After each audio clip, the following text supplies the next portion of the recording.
అందరికీ నమస్కారం అండి. నా పేరు అల్లాబకాష్. కృష్ణా జిల్లాలోని గుడ్లవల్లేరులో ఉన్నటువంటి శేషాద్రిరావు అనే ఇంజనీరింగ్ కాలేజ్లో ఉన్నటువంటి హాస్టల్లో అమ్మాయిలు వాడేటువంటి వాష్రూమ్లో సీసీ కెమెరాలు ఉన్నాయి. దానికి సంబంధించి 300కు పైగా వీడియోలు బయటికి రావడం జరిగింది అని చెప్పేసి ఆ హాస్టల్లో ఉన్నటువంటి అమ్మాయిలు బయటికి వచ్చి పెద్ద ఎత్తున ఆందోళన చేశారనమాట. మాకు న్యాయం జరగాలి అని చెప్పేసి వాళ్ళు అక్కడ బయటకు వచ్చి ప్రొటెస్ట్ చేయడం జరిగింది. దీనికి సంబంధించి మన సీఎం గారు కూడా ఒక విచారణ అంటూ జరిపిన తర్వాత ఎలాంటి కెమెరాలు లేవు అక్కడ, వాటికి సంబంధించి వీడియోలు కూడా ఏవీ లేవు అని ఒక స్పష్టత ఇవ్వడం జరిగింది. దానికి సంబంధించి ఎస్పీ గారు కూడా ఎలాంటి కెమెరాలు లేవు అని చెప్పేసి వాళ్ళు కూడా స్పష్టత ఇవ్వడం జరిగింది. అయితే ఆ విచారణ అనేది ఇప్పటికి కూడా కొనసాగుతూనే ఉంది. దానికి సంబంధించి ఒక కమిటీ కూడా నియమించడం జరిగింది. కానీ నిన్నటి రోజు నుంచి మనం చూస్తున్నాం కదా, ఒక అమ్మాయి ఒక అబ్బాయి కోసం ఇలాంటి కెమెరాలు ఫిట్ చేసి ఆ వీడియోలన్నీ రికార్డ్ చేసి ఆ వీడియోలని వాళ్ళ బాయ్ ఫ్రెండ్కి పంపించడం జరుగుతుంది. 300కు పైగా వీడియోలు బయటికి వచ్చాయి అని చెప్పేసి చాలా వీడియోలు చూసింటారు కదా. నేనైతే దీనికి సంబంధించి ఒక వీడియో కూడా చేయలేదు. ఒక విచారణ అంటూ కంప్లీట్ అయిన తర్వాత నిజమేంటో అని తెలిసిన తర్వాత ఒక వీడియో చేస్తే బాగుంటుంది, అంతకంటే ఏది తెలియకనే ఏదో ఉంది అని చెప్పేసి కన్ఫ్యూజన్ క్రియేట్ చేయకుండా ఉంటే బాగుంటుందనే ఉద్దేశంతో ఇంత లేట్ తర్వాత నేను ఈ వీడియో చేయడం జరిగింది. సో అసలు ఆ వాష్రూమ్లో అలాంటి కెమెరాలు ఉన్నాయా లేదా, అసలు ఈ అమ్మాయి ఎందుకు వాళ్ళ బాయ్ ఫ్రెండ్కి ఇలాంటి వీడియోలు పంపించాల్సి వచ్చింది, అందులో నిజముందా లేదా అని చెప్పేసి మనం ఈ వీడియోలో మాట్లాడుకోవడం జరుగుతుంది. ఏ అనే ఒక అబ్బాయికి, ఆ కాలేజ్లో చదివేటువంటి ఏ అనే ఒక అబ్బాయికి ఒక గర్ల్ ఫ్రెండ్ ఉంది.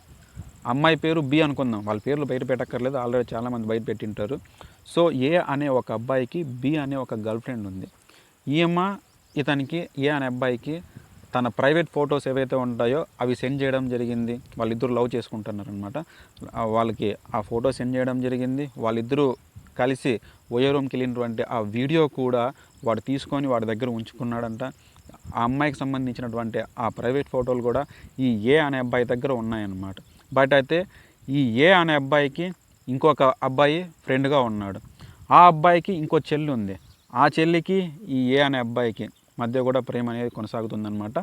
ఈ ఏ అనే అబ్బాయికి ఈ బి అనే అమ్మాయికి మధ్య కొంచెం గొడవ జరిగి, ఈ అబ్బాయికి ఎవరైతే ఫ్రెండ్ ఉన్నాడో వాళ్ళ ఫ్రెండ్కు చెల్లెలైనటువంటి ఆ అమ్మాయితో కూడా ఇలాంటి సత్సంబంధాలే ఉన్నాయన్నమాట. ఆ తర్వాత ఈ బి అనే అమ్మాయికి ఎవరైతే ఏ అనే అబ్బాయికి లవర్ ఉందో ఈ అమ్మాయికి కూడా వేరే అబ్బాయితో ప్రేమలో ఉంది. ఆ అబ్బాయికి వీళ్ళిద్దరు ప్రేమలో కొనసాగుతూ ఉన్నారనమాట. బట్ అయితే ఈ ఏ అనే అబ్బాయికి ఫ్రెండ్ ఎవరైతే ఉన్నాడో వాడు నా చెల్లెల్ని లవ్ చేస్తున్నాడు అని చెప్పేసి వాడు ఈ ఏ అనే అబ్బాయి దగ్గర ఉన్నటువంటి వీడియో కానీ ఫొటోస్ కానీ అవన్నీ చూసి వాడు మొబైల్లోకి సెండ్ చేసుకొని వాడు ఏం చేశాడంటే ఈ బి అనే అమ్మాయి ఎవరైతే ఉందో వాడు ఇప్పుడు ప్రజెంట్ లవ్ చేస్తున్నారు కదా వీళ్ళిద్దరూ, వాడికి ఆ ఫొటోస్ ఆ వీడియోస్ సెండ్ చేయడం జరిగిందనమాట. వాడేం చేశాడంటే అది చూసి వాటిని మార్ఫింగ్ చేసి ఒక 7 మందికి పంపించాడంట. ఆ 7 మందికి పంపించినటువంటి వాళ్ళలో ఒకడు ఆ కాలేజు యాజమాన్యం దగ్గరికి వెళ్ళి ఇలాంటి వీడియో బయటికి రావడం జరిగింది అని చెప్పేసి అది స్ప్రెడ్ అయ్యింది. సో ఆ కాలేజీలో చాలామందికి ఈ విషయం గురించి తెలిసిపోయింది. ఆ అమ్మాయి దగ్గరికి, బి అనే అమ్మాయి దగ్గరికి వచ్చి నీ వీడియోలు ఇలా సర్క్యులేట్ అవుతున్నాయి, ఇలా చేసావా అలా చేసావా అని అంటే ఆ అమ్మాయి ఏం చెప్పిందంటే, మీ వీడియోలు కూడా నా దగ్గర ఉన్నాయి, మీరేం పెద్ద తక్కువేం కాదు, మీకు సంబంధించినటువంటి వాష్రూమ్లో కానీ ఇలాంటి చేసినవన్నీ కూడా నా దగ్గర ఉన్నాయి అని చెప్పేసి ఆ అమ్మాయి అలా చెప్పిందనమాట. అంటే ఆ హీట్ ఆఫ్ ది మూమెంట్లో తను అలా చెప్పింది. తర్వాత ఆ విచారణలో తేలింది ఏంటంటే అలాంటిది ఏదీ లేదు, ఊరికే జస్ట్ వాళ్ళని భయపెట్టడానికి, అంటే తనని కవర్ చేసుకోవడానికి మీ బతుకులేం పెద్ద గొప్పేం కాదు అని చెప్పేసి ఆ వేలో ఆ అమ్మాయి వాళ్ళకి చెప్పడం జరిగింది. ఆ అమ్మాయిలు ఆ విషయానికి భయపడిపోయి పెద్ద ఎత్తున బయటికి వచ్చి ఇలా ఆందోళన చేశారు అని చెప్పేసి చెప్పడం జరిగింది ఒక విచారణ తర్వాత. సో ఆ అమ్మాయి ల్యాప్టాప్ కానీ ఆ అమ్మాయి మొబైల్ కానీ తీసుకున్న తర్వాత వాళ్ళు ఎంక్వైరీ చేసిన తర్వాత పోలీసులు విచారణలో తేలింది ఏంటంటే ఇలాంటివి ఏదీ లేదు, జస్ట్ ఈ అమ్మాయి వాళ్ళని భయపెట్టడానికి ఇలాంటి అబద్ధం ఆడింది అని చెప్పేసి పోలీసులు చెప్తున్నారు. కానీ అక్కడ చదువుతున్నటువంటి అమ్మాయిలు కానీ ఆ హాస్టల్లో ఉన్నటువంటి అమ్మాయిలు కానీ వాళ్ళ యొక్క వాదన ఏంటంటే, ఒక విచారణ అంటూ కంప్లీట్ కాకముందే ఎలాంటి కెమెరాలు లేవు, ఇలాంటి వీడియోస్ లేవు అని మీరు ఎలా చెప్తారు అని చెప్పేసి వాళ్ళు పోలీసులు నిలదీయడం జరిగింది. ఆ ఎస్పీ గారు కూడా నేను చెప్పినటువంటి మాటల్ని వెనక్కి తీసుకుంటున్నాను, విచారణ కంప్లీట్ చేశానని చెప్పేసి ఆ హాస్టల్లో ఉన్నటువంటి వాష్రూమ్ దగ్గరికి వెళ్ళి వాళ్ళు పెద్ద ఎత్తున ఆ ఎలక్ట్రిక్ ఏవైతే పరికరాలు ఉంటాయో వాటి ద్వారా చెక్ చేసి ఎలాంటి కెమెరాలు ఉన్నాయా ఏంటివని చూసిన తర్వాత ఎలాంటి కెమెరాలు లేవు అని చెప్పేసి వాళ్ళు నిర్ధారణ చేయడం జరిగింది.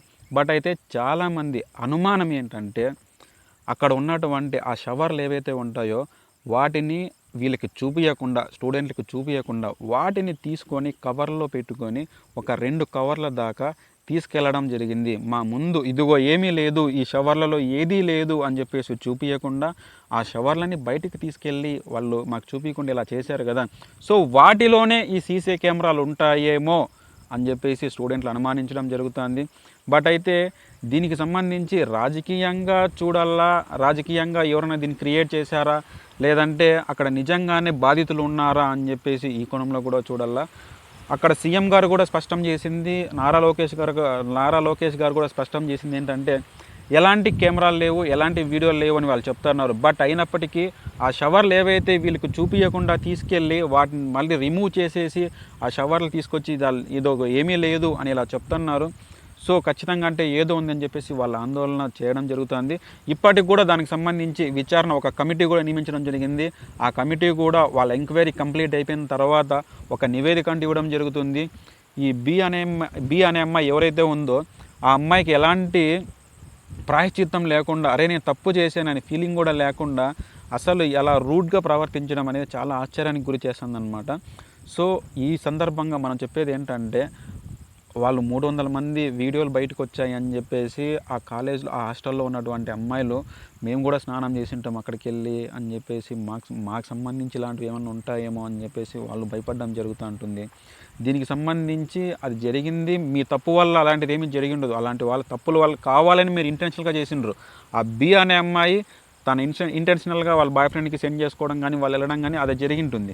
కానీ మీరు ఆ హాస్టల్లో ఉన్నటువంటి వాష్రూమ్లో మీరు కావాలని అక్కడ కెమెరా ఉంది అని మీకు తెలిసిండదు, తెలియక ఇలా జరిగింటాయి కాబట్టి అవి బయటకు వచ్చినా కూడా మీరు ఎలాంటి క్షణికావేశంలో ఎలాంటి తప్పుడు నిర్ణయాలు తీసుకొని మీ జీవితాన్ని పాడు చేసుకోవద్దండి.